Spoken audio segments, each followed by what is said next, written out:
back to our channel. Today we are going to see about Sparks, the prime of Miss Jean Brodie.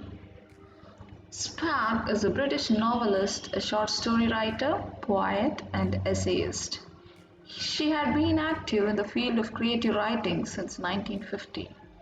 She had won so many awards, and it includes Spring Book Award, Tate Blake Memorial Prize, T.S. Eliot Award, and David Cohen British Literature Prize. Her works include The Girls of Slender Means, The Galley Problem, and The Prime of Miss Jean Brodie. The novel was published in 1961 and it's a passionate and unconventional work. The character of Miss Jean Brodie brought Spark international fame and brought her into the first rank of contemporary Scottish literature. In 2005, the novel was chosen by Time magazine as one of the best 100 English language novels from 1923 to the present. In 1998, the Modern Library ranked Prime of Miss Jean Brodie number 76 on its list of the 100 best English language novels of the 20th century. The novel deals with a high-profile teacher, Miss Brodie, in a school and her disposition towards the school children, in particular with 6 selected girls who form the Brodie Circle or Brodie Set. The major characters in the novel are Miss Jean Brodie, who is the protagonist, and the Brodie set of girls, Monica Douglas, Rose Stanley, Eunice Gardiner, Sandy Stranger, Jenny Gray, and Mary McGregor. The other characters include Terry Lloyd, the art master, Gordon Lothar, the singing master, Miss Mackay, the headmistress, Miss Alison Kerr, Miss Ellen Kerr, Miss Gaunt, Miss Lockhart, and Joyce Emily, who deliberately wanted to join the Brodie set but declined. The first chapter introduces the characters. Miss Jean Brodie was working in Marcia Blaine School for Girls as a teacher. The school was endowed in the middle of the 19th century by a wealthy widow of Edinburgh.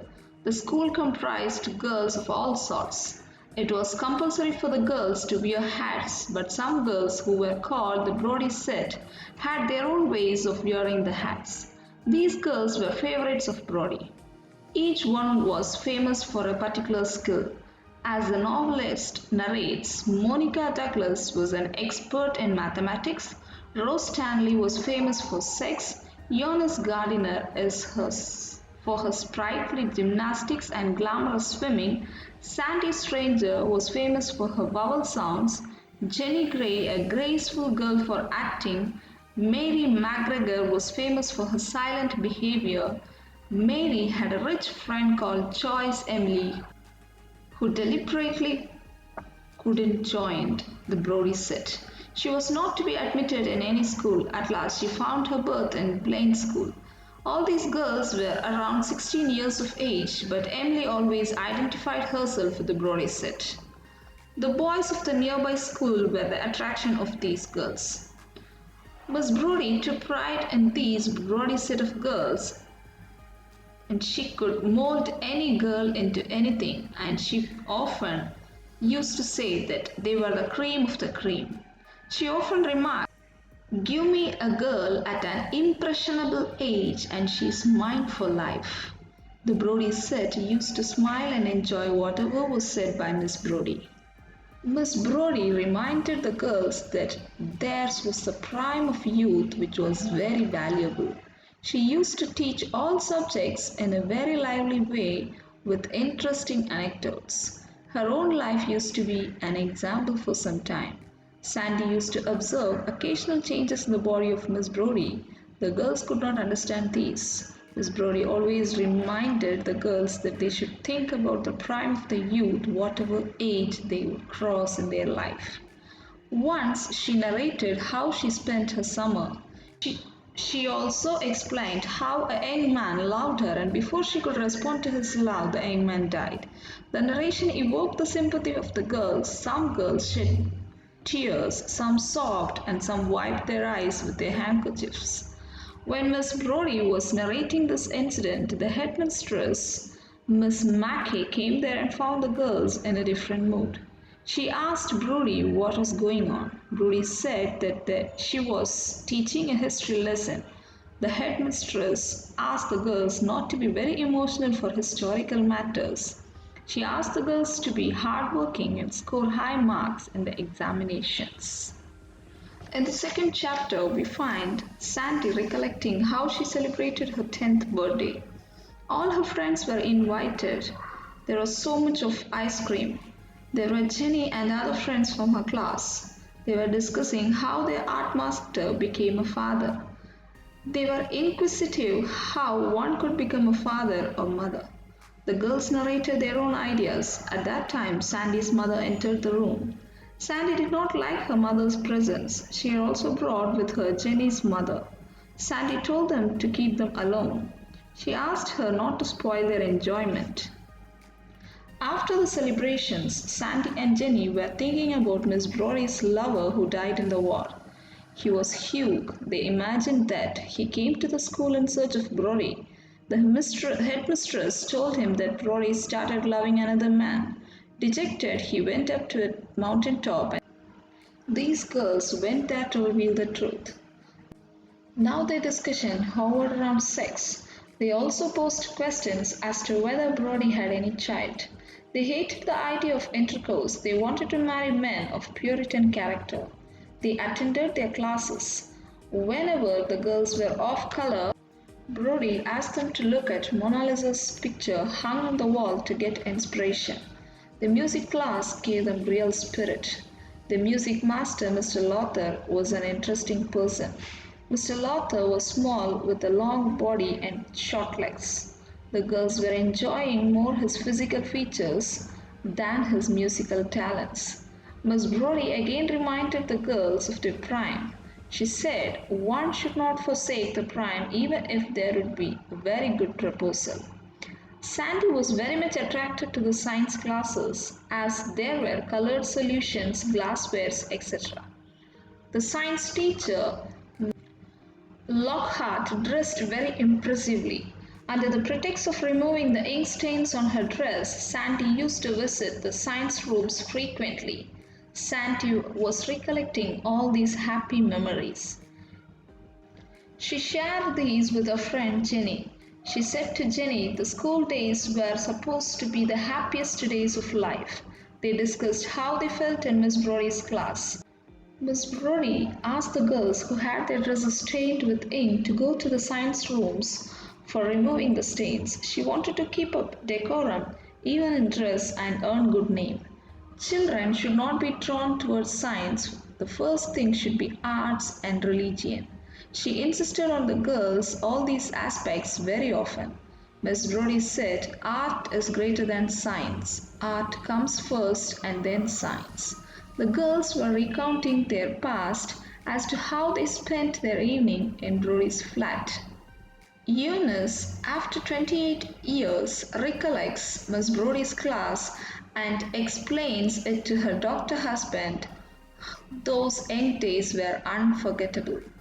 She now became a nurse and asked her husband that when they would attend a festival at Edinburgh, they should pay a visit to the grove of Miss Brodie.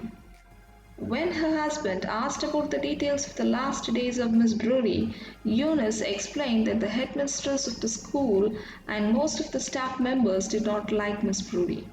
Even one of the girls of Brodie set betrayed her.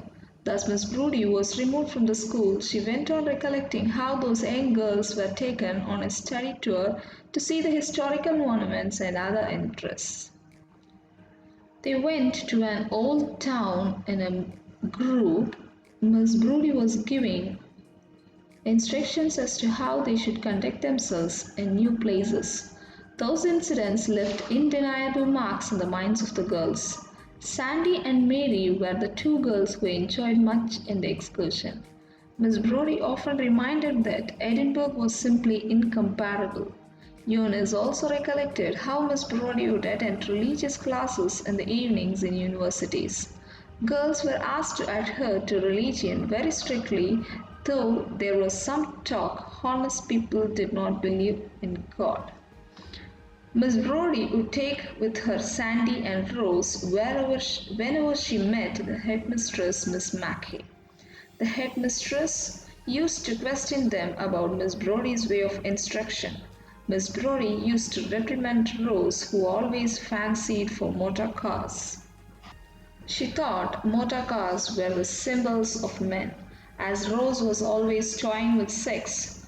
Brodie tried to set aside her instinctive behavior. Brodie never approached the ways of her headmistress, Miss Mackey. Though she was younger, Miss Brodie, she drew a higher salary.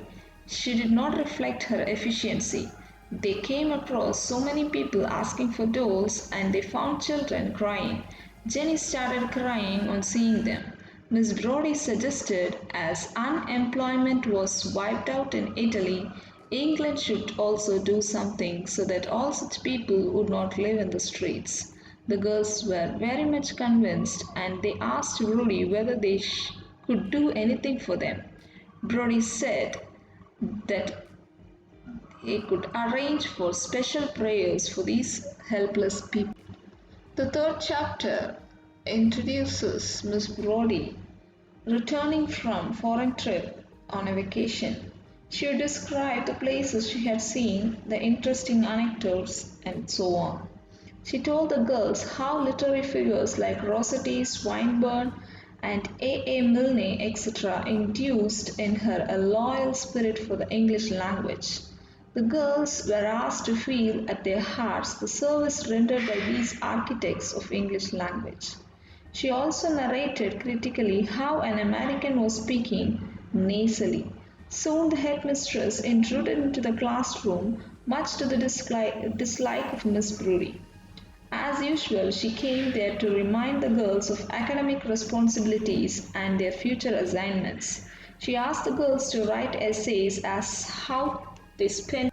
The growing fame of Miss Brodie among the girls created jealousy in other staff members. Most of them were critical of her except two men staff members, namely Mr. Lothar, the singing master, and Mr. Lloyd, the art master.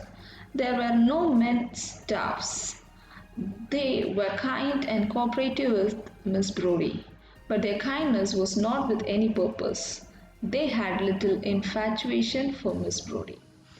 The description of these men teachers would be a matter of joy for the girls as it was done humorously.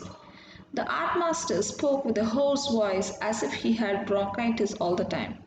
Most wonderful of all, he had only one arm, the right, with which he painted. The other was a sleeve tucked into his pocket. He had lost the contents of the other sleeve in the Great War. Monica, after the art class, told Sandy and other members of the Brodie set some shocking news.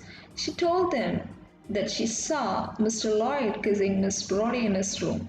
These young girls were putting many questions to Monica about that act. Though Sandy did not believe at first, she joined the others in the Brodie set to ask questions about it. Each one had a fantastic question put forward to Monica regarding kissing. When they doubted her statement, Monica swore by it. They did not want to discuss with other girls or other staff members for the safety of Monica.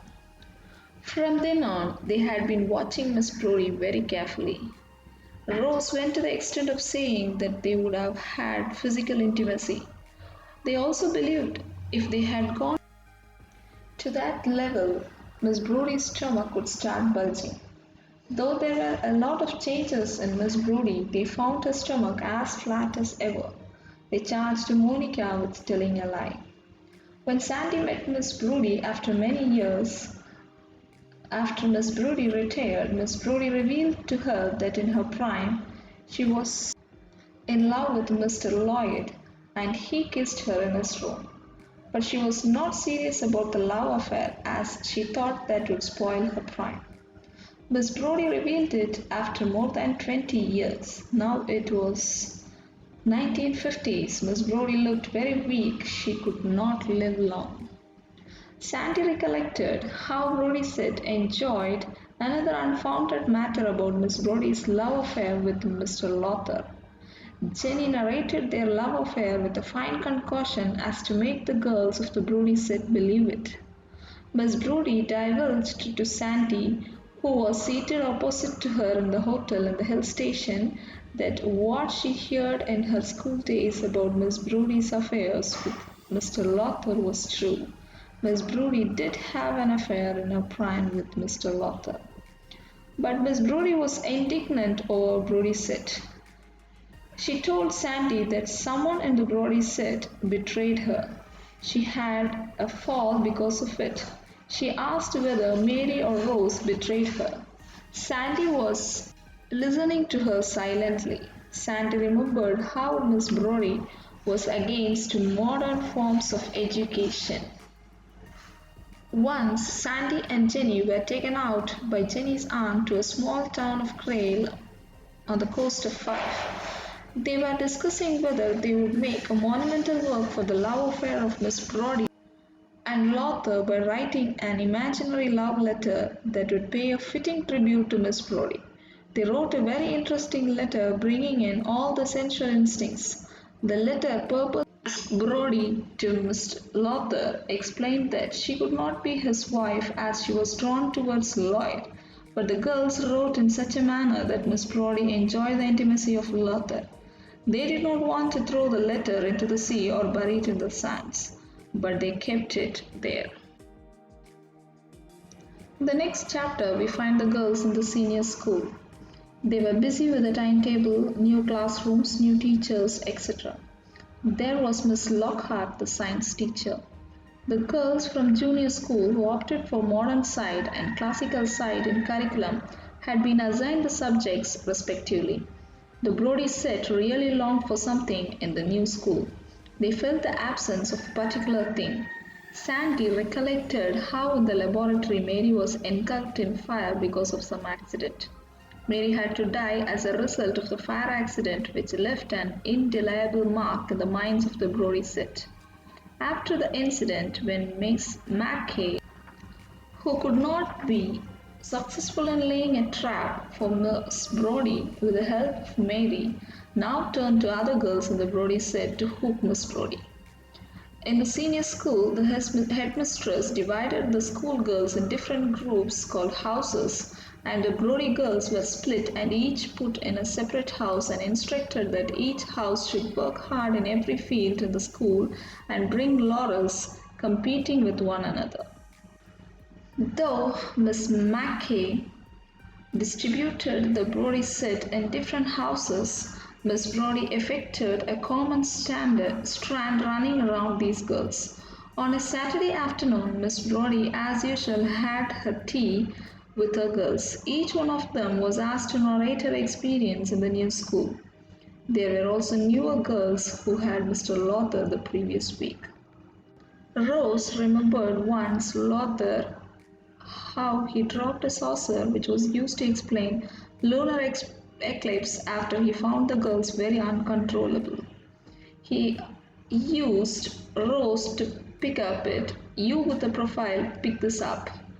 The girls did not understand the meaning. It was only Miss Brodie understood the meaning of this description, as she knew the motives of Lothar. Sandy remembered how Miss Brodie was learning Greek from herself and Jenny. Mr. Lothar's housekeeper suspects the relationship of the former with Miss Brodie. Miss Brodie would be visiting Mr. Lothar only on Sundays. In the mornings, he regularly went to church, but she somehow disapproved of Roman Catholic color in religion. According to her, it was based on superstitions. Mr. Lothar's house at Cramont would be busy on all Saturday afternoons with Miss Brodie and her girls. They would be enjoying tea, washing and singing. The girls were looking forward to these Saturdays with a lot of interest. Miss Brodie made it a point not to stay at night at Cramont with Mr. Lothar. Miss Brodie was now 43. She looked weak. Mr. Lothar and Miss Brodie, when walking together, would be presenting an odd spectacle. Mr. Lothar was shorter than Miss Brodie and thinner than her. Mr. Lothar's house at Cramont was very big with a library upstairs. The girls were free to roam about in the house. There was some inhibition in Mr. Lothar with regard to this house. The next week created a sensation. Miss Ellen, one of the housekeepers of Mr. Lothar, found the nightdress of Miss Brodie in his bedroom. She took it from behind the pillow when she changed the linen. She brought it to the notice of the headmistress, Miss Mackay. Miss Mackay decided to make use of this opportunity to settle her score with Miss Brodie. Sandy and Jenny told Miss Brodie that the previous week they had been to Mr. Lloyd's house. He just then finished his family portrait. Now he had been working for the picture of Rose, one of the Brodies said, who was earlier remarked for her sex appeal. Miss Brodie was taken by surprise as neither Rose nor Lloyd said about this to her. Jenny and Sandy go to a farm for the summer holidays to completely forget about the school and the school affairs. They somehow try to forget their dealings with Miss Brodie too. Mr. Lloyd showed the picture of Rose to his wife and Sandy. Sandy said the picture looked like Miss Brodie. Mr. Lloyd told Sandy that he wanted to draw the picture of all the girls of the Brodie set together. Then he took Sandy towards the seashore and asked her reaction for such a picture. Sandy said it would be a big Brodie picture. To this, he laughed aloud and kissed her. Sandy looked frightened. Miss Brodie disclosed to Sandy that she wanted to be an informer. She asked Sandy to inform her frequently about the development between Rose and Mr. Lloyd. Rose had been posing himself in a number of ways for Mr. Lloyd, who for every sitting gave 5 shillings to Rose, which she found very useful for her film going. But Rose performed as a professional model, whereas Sandy fell in love with Mr. Lloyd. She had even physical intimacy with him. Miss Brodie never expected such a turn. Miss Brodie regretfully told Sandy that everyone had been spreading the news that she was having an illegal affairs with Mr. Lothar. Now Miss Brodie gained courage and said that she could fix her engagement with him even the next day. But contrary to her expectation, Mr. Lothar announced the next day his engagement with Miss Lockhart, which shattered the hopes of Miss Brodie. The Brodie set disintegrated. Each one was pursuing a different avocation. Rose was a model, Eunice trying to do languages, Monica pursuing BSc Honours. Miss Brodie looked feeble with the management trying to send her out of school.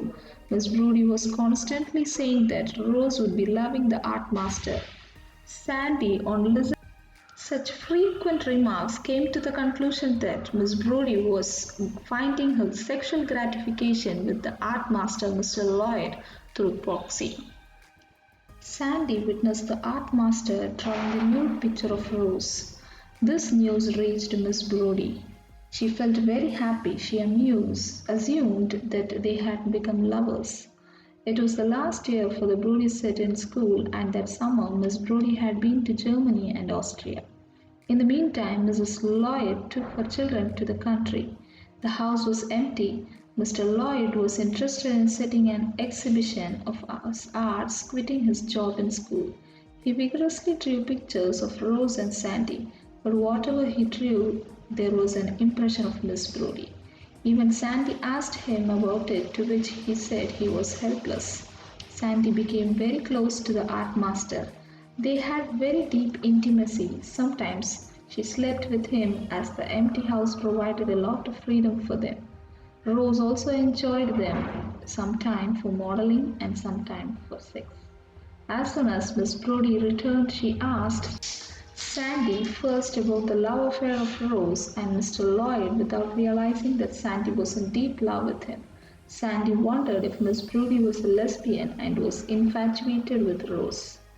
Miss Mackay charged Miss Brodie as she was grooming a set of girls according to her fancy. Before the end of the summer in 1939, Miss Brodie was removed from school. She was retired prematurely by the school authorities. She was charged with teaching fascism in school. Sandy, who heard this, controlled her emotions as she had already resolved herself to become a nun. All the girls of the Brodie set dispersed in many directions in life and settled firmly. Eunice married a businessman and had children. Mary died in a fire accident. Sandy, after studying psychology, became a nun. Now Miss Brodie died and the girls visited her grave year after year, paying homage with flowers. It was more than 20 years since Miss Brodie died. The Edinburgh Festival, which drew the Brodie set girls together to visit both Sandy in a nunnery and the grave of Miss Brodie. Monica constantly made visits and shared with Sandy the prime experiences they had in Blaine School. But till her death, Miss Brodie could not find out which girl of the Brodie set betrayed her. The betrayal had put her reputation at stake. Monica told Sandy that before her death, Miss Brodie had little doubt about Sandy's involvement in the betrayal act. But Sandy ignored it, saying if one's indulgence crossed a limit, then there was no point in perfection. When other girls visited Sandy in her nunnery and asked her about the reasons for which Miss Brodie was dismissed, she simply said, there was a Miss Jean Brodie in her prime. The major themes in the novel are the betrayal, transfiguration, and sexuality. Hope you enjoyed the session. See you back with yet another interesting session.